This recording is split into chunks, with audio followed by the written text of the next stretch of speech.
Jesus foi então conduzido pelo Espírito ao deserto para ser tentado pelo diabo. Depois de jejuar 40 dias e 40 noites, teve fome.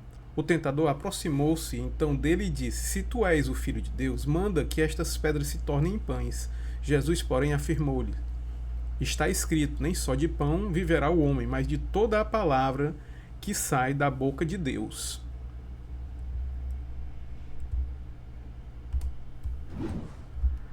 Bem, então vamos prosseguir aqui nos vídeos, né? E nesse vídeo de hoje nós vamos falar sobre as três tentações de Jesus, né?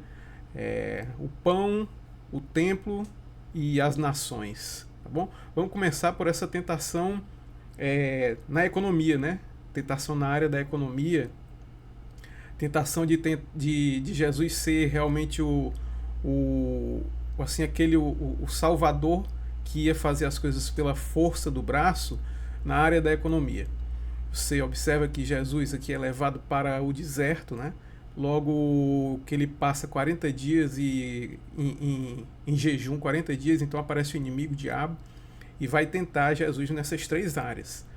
No pão, que representa a economia, no templo, que representa a religião institucionalizada, né? As instituições religiosas, e nas nações, né, que são os reinos desse mundo, né, as nações desse mundo, tá bom?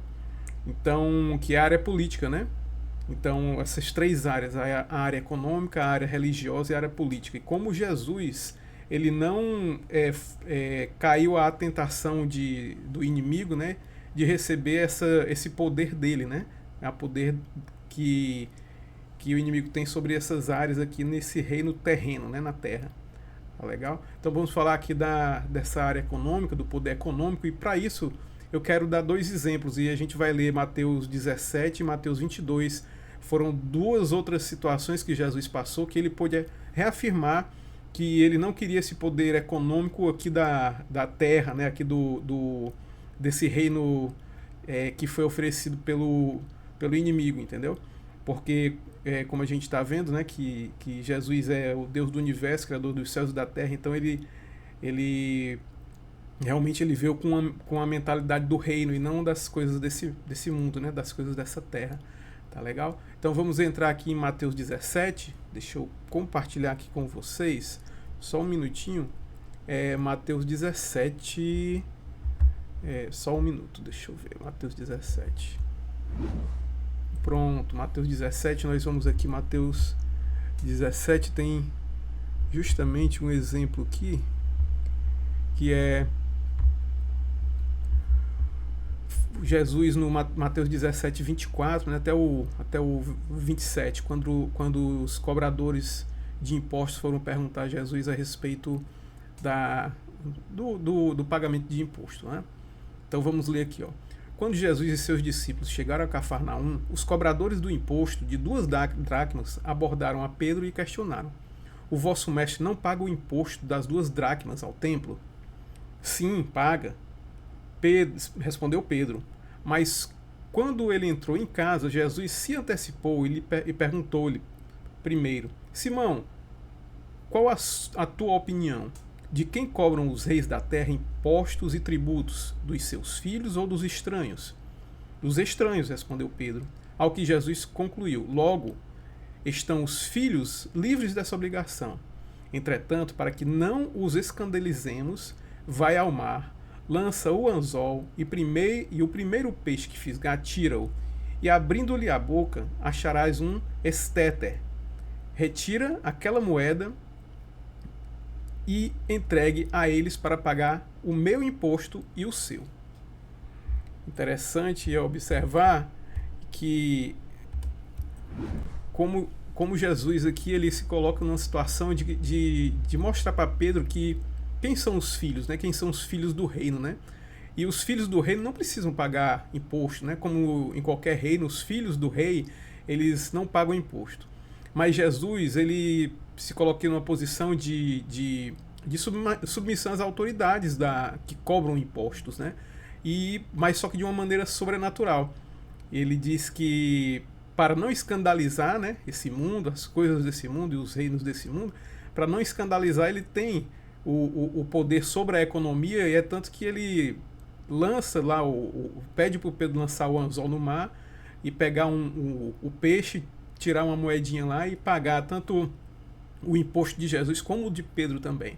Você vê como Deus é o Deus da provisão, né? Jesus é o Deus da provisão, como ele, em outras passagens, na multiplicação dos pães, por exemplo, né? E em outras passagens que ele mostra claramente que ele é o Deus da multiplicação do pão, que a economia do universo está sobre o seu controle, tá bom? E eu quero mostrar mais uma passagem para afirmar e para a gente afirmar essa condição de Jesus, né? Como ele venceu essa tentação apresentada pelo inimigo, né? Transformar as pedras em pães, né? Então, deixa eu só mostrar aqui essa outra passagem, Mateus 22. Vamos lá, deixa eu mostrar aqui para vocês. Pronto, Mateus 22. Vamos ver aqui do 16 ao 22, né? Mateus 22, do 16 ao 22. Do 15, né? A partir do 15, tá bom? E assim se afastaram os fariseus, tramando entre si como fariam para enredar a Jesus em suas próprias afirmações. Aqui o contexto é que os fariseus já estavam perguntando e tramando contra Jesus, né? Fazendo perguntas bem audaciosas, né? Bem assim, para colocar aquela velha casca de banana, né? Para Jesus cair. Então os fariseus mandaram-lhe os seguidores, mandaram seus seguidores juntamente com alguns herodianos, né? Que lhe questionaram: Mestre, sabemos que és íntegro e que ensinas o caminho de Deus. Olha só que interessante aqui. De acordo com a verdade, sabemos que és íntegro e que ensinas o caminho de Deus de acordo com a verdade, sem te deixar induzir por quem quer que seja, pois não te seduzes pela aparência das pessoas. Sendo assim, o que te pareces? Dize-nos, né? Sendo assim, diz-nos, o que te parece? Olha só que situação, né? Eles colocam Jesus aqui, dão uma verdadeira bajulada em Jesus, né? Então, assim, a gente tem que estar atento a quem está bajulando a gente também, para não cair na onda, né? E eles questionam, né? O que te parece? É correto pagar imposto a César ou não? Contudo, Jesus percebeu a má intenção deles e replicou-lhes: Por que me tentais, seus hipócritas? Os seus aí foi por minha conta, tá bom? Desculpem. Porque me tentais, hipócritas? Essa palavra aqui é interessante, é uma palavra assim que Jesus usa bastante, né, contra os fariseus, né? Porque me tentais, hipócritas? Deixai-me ver a moeda com a qual se pagais os tributos. E ele lhe mostraram um denário. Então lhes indagou: de quem é essa figura e esta inscrição? Responderam: de César. Então lhes afirmou: portanto, dai a César o que é de César e a Deus o que é de Deus. Ao ouvirem tal resposta, ficaram perplexos e, afastando-se dele, se retiraram. Então, aqui mais um exemplo de como Jesus venceu essa tentação, a tentação da economia, né? De cair na tentação de transformar as pedras em pão, tá bom? Então, isso é mais um exemplo, né, da superioridade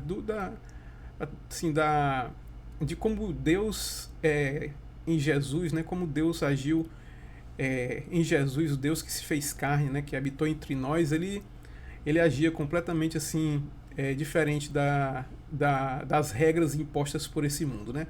Até na hora de pagar o imposto, ele encontrava lá uma moedinha na boca do peixe, mostrando e provando, e não caindo na tentação do inimigo, né, de transformar pedra em pão. E porque nem só de pão vive o homem, como ele mesmo falou, né? Como as escrituras, como no Antigo Testamento também fala. Nem só de pão viverá o homem, mas de toda palavra que procede da boca de Deus. Ok? Então essa foi a tentação econômica, né, que Jesus venceu, né, de transformar pedras em pães. E nos próximos vídeos a gente vai falar aí sobre a tentação religiosa institucional e sobre a tentação política que ele também venceu nos desertos, tá legal? Que Jesus também venceu no deserto, tá bom? Então, mais uma vez eu peço o favor de vocês aí, se vocês estão gostando dos vídeos, eu peço o favor que vocês se inscrevam no nosso canal, né? Apertem o sininho aí para se inscrever, dê o like, né? Aperte o sininho também para dar o like, se inscrevam no canal, tá bom? e compartilhem esse vídeo e comentem. Então, essas quatro atitudes bem simples de vocês dá para a gente fazer com que esse vídeo seja distribuído para mais e mais pessoas, tá bom? Pois um abraço, fique com Deus e até o próximo vídeo. Até mais.